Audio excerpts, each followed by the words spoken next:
আমার পাশের এলাকায় এত মজার একটা ভাইরাল বিরিয়ানি দোকান আছে আর সেখানে আমি যাব না সেটা হতে পারে না। আসসালামু আলাইকুম, আশা করি সকলেই ভালো আছেন।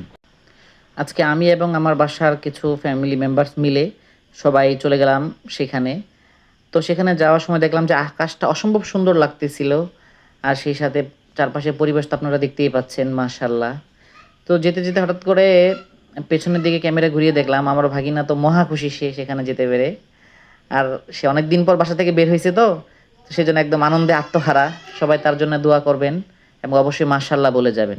তো আমরা খুব অল্প সময়ের মধ্যেই চলে গেলাম আমাদের সেই বিরিয়ানির দোকানের ওখানে। ওখানে গিয়ে আমরা খাবার অর্ডার দিলাম। আর আমার ভাগিনা তো বলতেছে আমি খাচ্ছি এখন। যাক, আর এই যে আপনারা খাবার দেখতেই পাচ্ছেন। কোয়ান্টিটি কিন্তু অনেক আরকি, পরিমাণে তারা অনেক বেশি দিছে এবং খুবই রিজনেবল প্রাইজে তারা এই খাবারগুলো প্রোভাইড করতেছে। এবং খাবারটার টেস্ট যদি বলি, আউট অফ 10 এ 9। অসম্ভব, অসম্ভব মজা ছিল। খুব একটা ঝাল ছিল না। সেজন্য বাচ্চারাও খুব স্বাচ্ছন্দ্যে মানে খুব মজা করে খাচ্ছিল খাবারটা। আর এখানকার যে পরিবেশটা দেখলাম চারপাশে, হ্যাঁ, তারা বেশ ভালোই হাইজিন মেইনটেইন করতেছে। আর খাবার কি বলবো?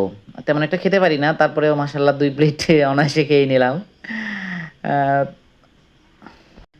আর সেখানে যেহেতু বাচ্চা-কাচ্চা নিয়ে গিয়েছিলাম, তাই সেখানে খাওয়া শেষ করে খুব একটা বেশি সময় দেরি করি নাই। তবে আসার পথে আমরাইত বাজার দেখলাম। আর সেই বাজারটা খুবই ভালো লাগলো এবং সবকিছু টাটকা, টাটকা জিনিস পাওয়া যায়। যাক, আলহামদুলিল্লাহ।